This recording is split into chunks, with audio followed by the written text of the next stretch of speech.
اور اپنی اولاد کو مفلسی کے خوف سے قتل نہ کرنا، کیونکہ ان کو اور تم کو ہم ہی رزق دیتے ہیں۔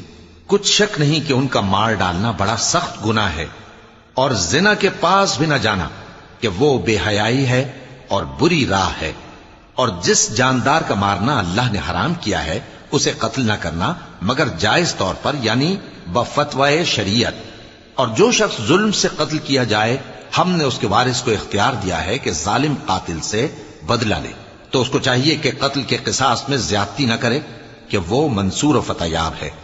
اور یتیم کے مال کے پاس بھی نہ پھٹکنا مگر ایسے طریق سے کہ بہت بہتر ہو، یہاں تک کہ وہ جوانی کو پہنچ جائے۔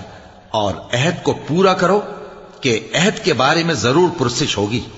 اور جب کوئی چیز ناپ کر دینے لگو تو پیمانہ پورا بھرا کرو، اور جب تول کر دو تو ترازو سیدھی رکھ کر تولا کرو۔ یہ بہت اچھی بات